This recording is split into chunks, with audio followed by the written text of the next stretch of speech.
Hi, Merry Christmas once again, and yes, we have Christmas night collision. I cannot wait for this, the final night of the grid tournament in the C2. This is insane. The Gold League's all tied, everyone is on 6 points, and the Blue League's a lot messier, and honestly, with every single match besides one match on this collision card is a C2 match. Things are tight, things are going to be great, and this is a pre-tape show, and I've not really been spoiled. I've seen one thing only, but it doesn't really affect my thoughts going into it. It's a small thing, but the only other thing I've seen is this collision is apparently insane, and by the card we've got already, by God, I'm not surprised. Let's get into this, because I truly cannot wait. So the first thing on our card is a women's tag match between the inaugural champions, the Babes of Wrath, Willow and Harley, versus Hyam and Maya World. These girls have been on AEW TV before. Pretty good tag team, pretty good test. It'd be ridiculous if Babes of Wrath don't win. They're the champs. But I think this obviously leads into an Athena and Mercedes mic session, an attack, whatever. Has to play into that. And frankly, it's sad to say, but it's the least interesting part of the night. I'm not going to say couldn't give a fuck. I do care. I like Willow, I like Harley, I like Mercedes, I like Athena, obviously. So there's a bit of interest there. It's the final night of the C2, really. I cannot wait for this shit. I think Willow and Harley win. I think it bleeds into Mercedes and Athena. Let's just get past this and talk about the C2. So, like I said, this is the final night of the C2 being in the grid tournament format. After this, it is Saturday with the semi-finals and the finals both being at World's End on the same night. So a lot of people are doing double duty this week. Well, everyone's doing double duty this week. Our main matches are all C2 matches. So our first match is in the Gold League, where it's all tied on 6 points. So anyone who wins, it's a huge deal. We have Pac versus Kevin Knight. Now, Kevin Knight probably being the breakout star of the entire tournament this year, and Pac being a surprise in the sense of, well, he's not really being a surprise. Everyone knows how good Pac is. It's surprising that Pac's in the C2, and it's just made that Gold League even tighter than somehow it already is. So, I would kill for Kevin Knight to go for him. I don't think he will.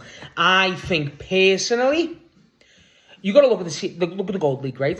Every match in the Gold League, a win is so important, but only 3 people can get 3 points if everyone wins. I think this match will be a draw. I think that's brilliant for Kevin Knight, brilliant for Pac too. Both guys getting 7 points, that could be really good. Could build on something too. Kevin Knight, again, Kevin Knight exceeded most people's expectations. The guy is incredible. He's been one of my favourite wrestlers to watch for the entire C2. Really impressed me. I think he's had my favourite match of the entire tournament so far. And that's something to say because that's insane. But I think, personally, this is a draw. It shouldn't be, but I just feel like it makes sense. I feel like Kevin Knight can either hold out or Pac just will struggle. I don't know what to describe it. I feel like Kevin Knight's going to give everything he can, obviously. But then Pac himself, the double duty might catch up to him. I don't know. I feel like this match will be incredible. It's very comparable to the Speedball match Pac had a few weeks ago, and that was impeccable too. So I feel like this match could be... I don't want to say this match could be match of the night, because most matches could be match of the night. But this match, I think, ends in a draw. I do. I think that's a good outcome for most. I feel like Kevin Knight going through would be incredible. And so would Pac too. I just feel like it's such a close matchup. The situation's so wild. And honestly, I just personally feel like there's 2 other people that more contention, got bigger, stronger contention to be in the finals in the whole grand scheme of things. So I feel like this is the draw that it happens in the Gold League, and after this point, the only wins go through, and that's a huge deal. So I think Kevin Knight and Pac get a draw this evening. Can't wait for the match. So after this, we have another match in the Gold League where we have Jungle Jack Perry versus Kyle Fletcher. Kyle Fletcher being undoubtedly the best wrestler in this tournament in terms of matches. Had 2 matches in the tournament so far against Kevin Knight and Speedball, and that's not including his other matches he's had. I think them 2 are the standouts in the C2 this year. And Jack Perry has since come in and won two matches when Darby and him had 0 points. And, last 2 matches for Jack Perry have been excellent. I think this match will be incredible too. I think all matches tonight will really be incredible as always. I feel like personally, it has to be Kyle Fletcher. I think Kyle Fletcher gets the win here over Jack. I think Jack Perry's had a good, strong last 2 weeks because of the wins. But I feel like Kyle Fletcher's just... The guy's on the tear. The guy's been on another level recently. And I feel like Kyle Fletcher's one of those guys where he needs to be in the finals and the semi-finals. So I think Kyle Fletcher goes through. And I think that is him set in the semi-finals for the C2. And that is incredible. I really do. Oh my God, this match will be great too because, like I've said many a time, I think Jack Perry is ridiculously underrated as a technical wrestler, but Kyle Fletcher is one of the best in the world, one of the best in the company, one of the best in the world. Whatever you want, Kyle Fletcher is that. He's him, for lack of a better term. But I think Kyle Fletcher wins this, and I don't think that's a bad thing for Jack Perry, really, but because Jack Perry's done excellently and showed and proved people why he is rated by a lot of people, including myself. But it's Kyle Fletcher. Let's get Kyle Fletcher in the semi-finals and Kyle Fletcher in the semis. Whoever he gets is going to be incredible. So I think Kyle Fletcher is our first Gold League qualification. After this, we have our first Blue League match, which is between Claudio Castagnoli, who was joint leader with Takeshita until last night's match against Orange Cassidy. And then we also have the only person in the entire C2, Roderick Strong, to be on 0 points. I feel like Roderick Strong finishing on 0 points would be crazy, but I feel like Claudio's demon at this point, and I feel like Claudio's ruthless. I think we've had a lot of matches between Claudio and Rod the last few months, and I think this could be another classic. Obviously, I just think this is a tight one to call, because again, if Claudio wins, he's through. This is the point. If Claudio gets the win, he's instantly through. Matches the points with Takeshita, and he gets the win, and he's through.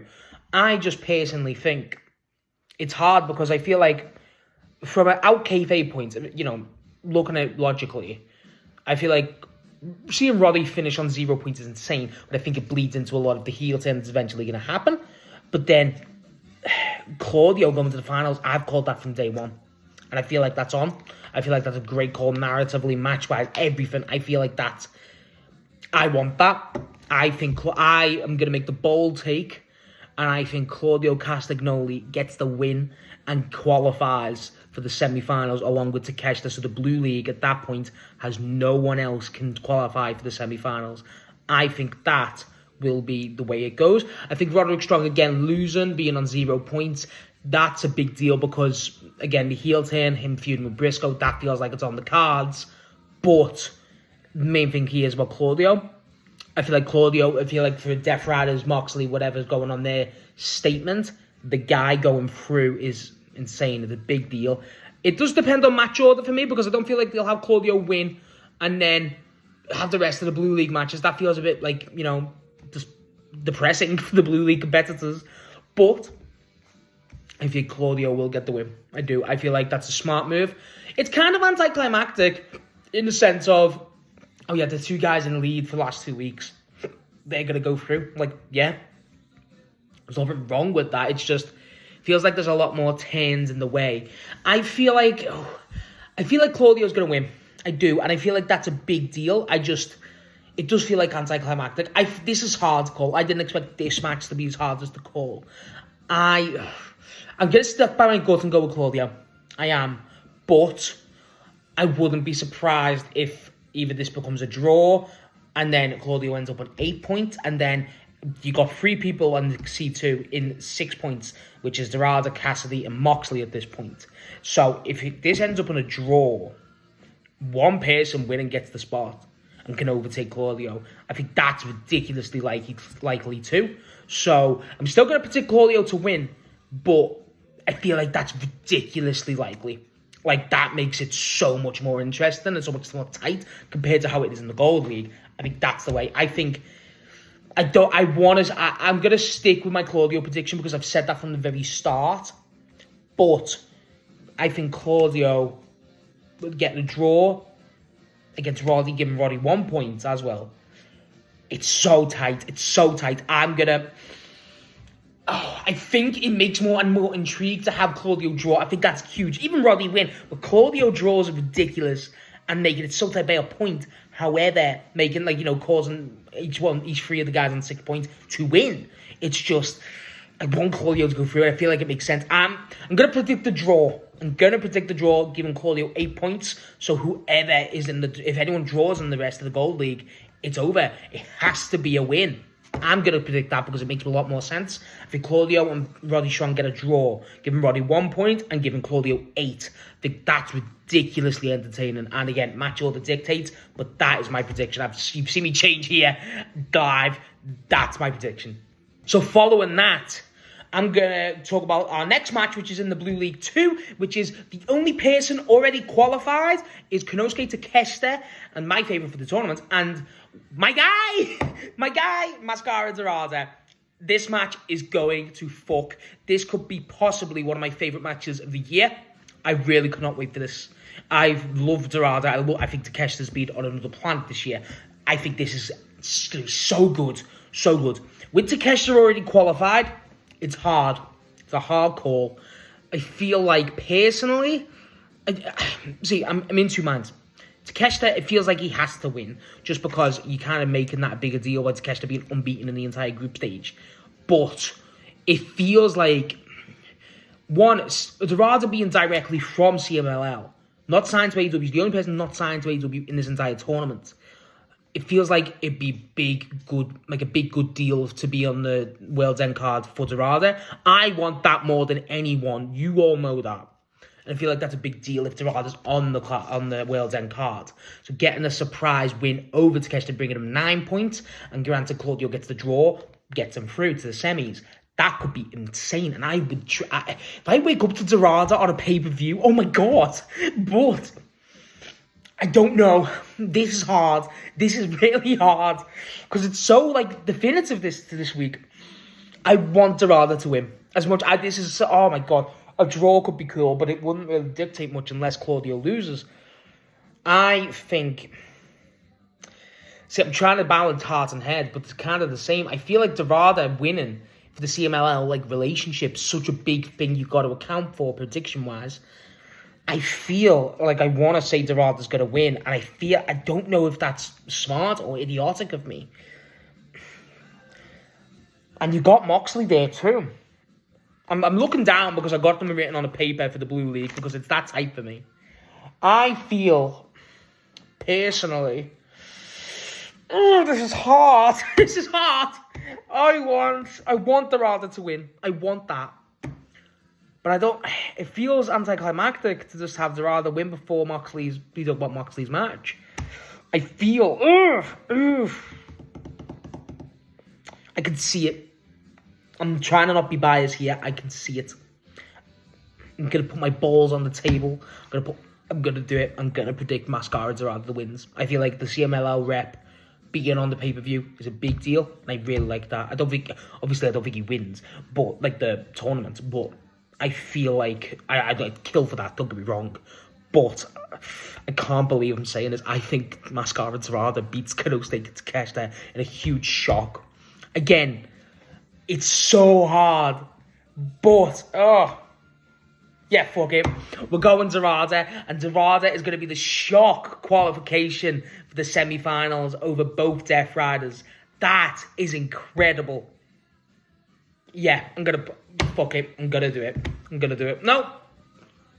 Am I? No. I'm not.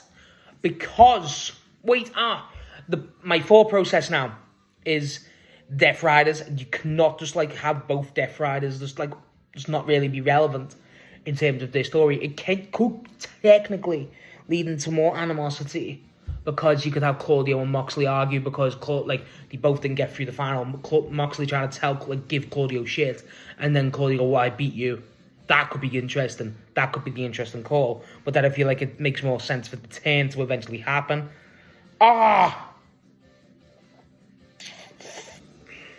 I feel... I don't know. This is the hardest.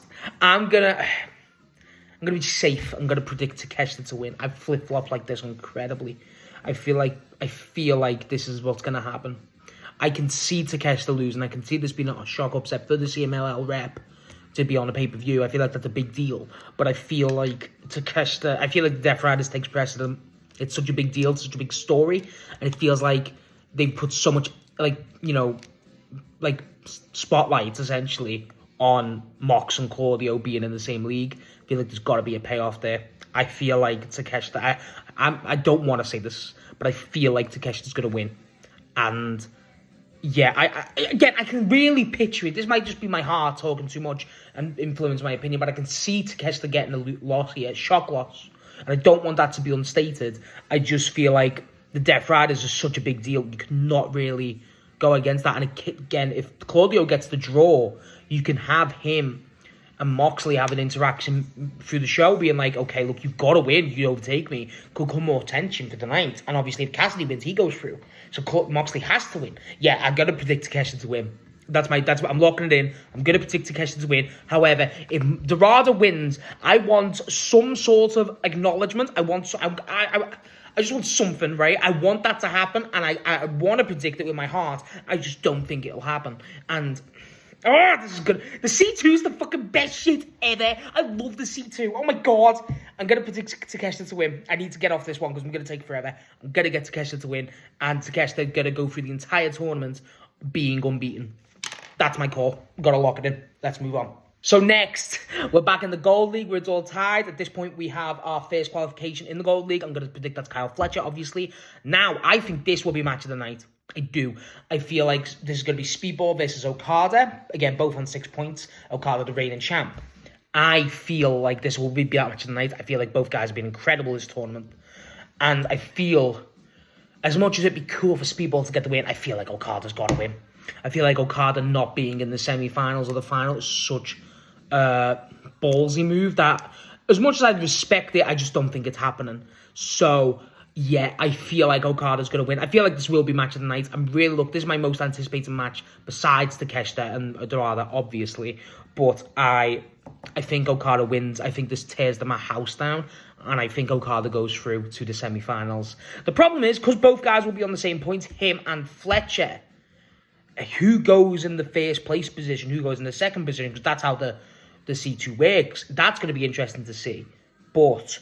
I feel like, yeah, Okada wins, and then you'll have your Gold League qualifiers, whatever, in Okada and Kyle Fletcher, both parts of Don Callis family, and obviously both having long histories with the other already confirmed qualifiee in Konosuke Takeshita.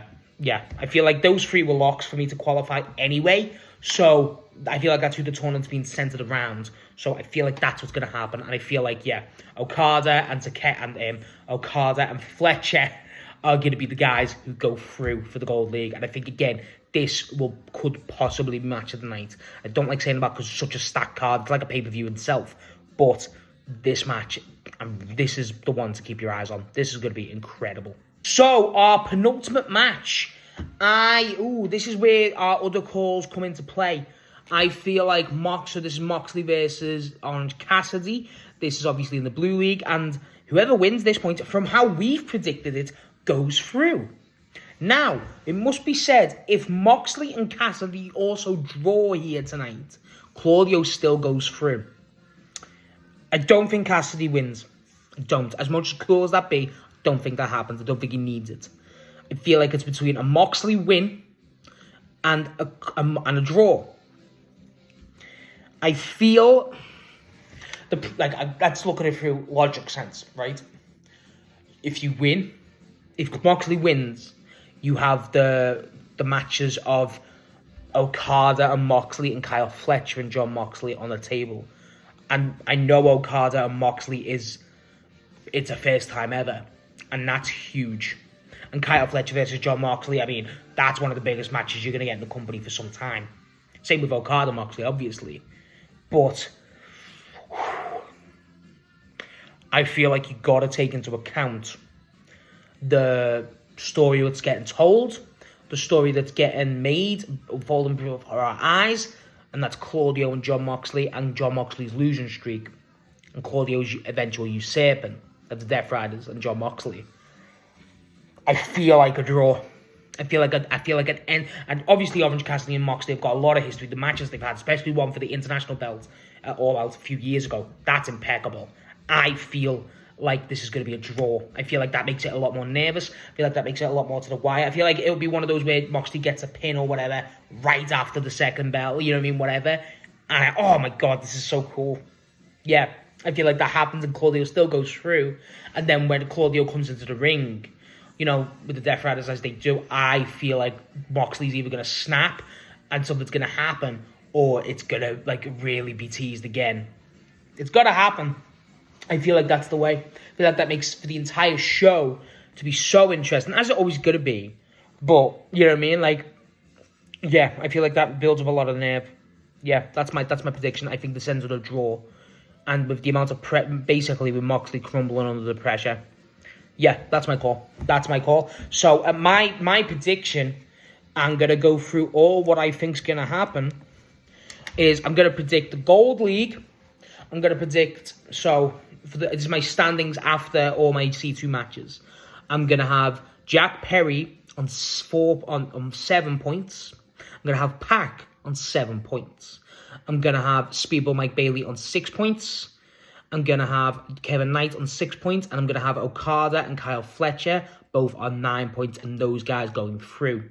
So after that, I'm going to have on the Blue League, which is the much more all over the place league, I'm going to have a bottom place Roderick Strong with 1 point. I'm going to have Orange Cassidy, I'm going to have Mascara Dorada, on 6 points. I'm going to have Orange Cassidy and Jon Moxley both on 7 points. I'm going to have Claudio Castagnoli on 8 points. And then I'm going to have the overall winner of the Blue League, Konosuke Takeshita, on 13 points, unbeaten in the entire group reign. I feel like that's so hard. This is what makes this collision so incredible tonight. This is going to be incredible. And honestly, if you're one of those people who misses collision from time to time, watch it. Has to be one you watch. And again, the C2 is the best time of the year. And any one of those matches, any single one, can go either way. Phenomenal. Oh my God. So good. So good. Oh my God, I cannot wait. I love AEW. I love it all. I love C2. Oh my God, this is going to be this coolest shit ever. And every single one of those matches, near enough, is match of the year contender, most likely. Especially Speedball Okada and obviously Takeshita Dorada. Yes, all the way. Yes, let's go for it. Let's get into it. And, I cannot wait. What's your thoughts? Who do you think's going to happen? Tell me your final C2 standings and who you think qualifies. I really want to know this because I think this is the most interesting point we've had through our entire C2 journey because it's so ready to finish the very last line. Please let me know. This is the one time I really do beg. Let me know because I need to think about this because that was the hardest shit I've done for a video.